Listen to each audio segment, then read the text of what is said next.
Bonjour. Aujourd'hui nous allons aborder un thème important en ce qui concerne le discipolat. Il s'agit du Saint-Esprit. J'espère que cela vous apportera un plus dans votre quête de vérité. Qui est le Saint-Esprit? Dans les films et les séries chrétiennes, le Saint-Esprit est parfois représenté sous la forme d'une colombe, d'autres fois sous la forme d'une flamme de feu. Selon les Écritures, il est considéré comme l'une des facettes, l'une des représentations de Dieu. Plus tard dans l'évolution de la religion chrétienne, il sera reconnu comme la troisième personne de la Trinité, un concept évoqué par Tertullien, un théologien des années 100 et 200 après Jésus-Christ. Cette Trinité est composée de Dieu le Père, Dieu le Fils, Jésus-Christ et le Saint-Esprit. L'apparition lors de la Pentecôte.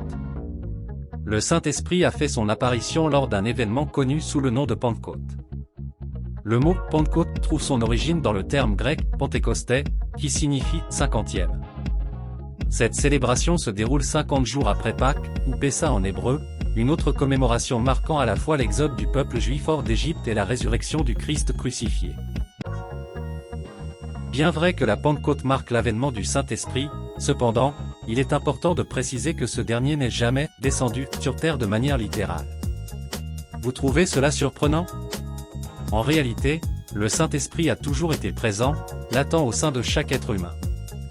Malheureusement, le péché originel a réduit son influence et fait taire sa voix. Le sacrifice de Jésus-Christ nous permet simplement de prendre conscience des réalités profondes qui sont déjà présentes en nous. Pour comprendre la présence du Saint-Esprit, nous devons remonter au premier chapitre de la Genèse. Dans le livre de la Genèse, chapitre 1, verset 2, il est dit que la terre était informe et vide, il y avait des ténèbres à la surface de l'abîme, et l'Esprit de Dieu se mouvait au-dessus des eaux. Cela indique que le Saint-Esprit était présent dès la création du monde.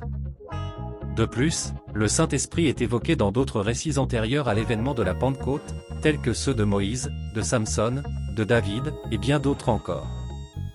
Il est important de souligner que c'est le même Esprit qui était en Jésus lorsqu'il affirmait aux pharisiens être présent bien avant l'époque d'Abraham. La Pentecôte comme manifestation renouvelée. La Pentecôte, que nous avons évoquée précédemment, représente une nouvelle manifestation de l'Esprit divin dans la vie des croyants. Il est crucial de comprendre que le Saint-Esprit a toujours été aux côtés de ceux qui lui sont destinés. La Pentecôte est donc une prise de conscience de ce qui est déjà enfoui en nous, nous permettant de manifester ces réalités profondes. En d'autres termes, rien de nouveau ne s'ajoute à notre relation avec le Saint-Esprit, mais il se manifeste d'une manière renouvelée et puissante. L'éveil du Saint-Esprit. Il est essentiel de souligner que nous ne recevons pas le Saint-Esprit, mais nous l'éveillons. C'est le Saint-Esprit qui permet à une personne, non convertie de se repentir, et de comprendre la parole divine. Sans sa présence, il n'y a ni révélation ni compréhension de la parole. De plus, le degré de manifestation du Saint-Esprit peut varier d'un croyant à l'autre.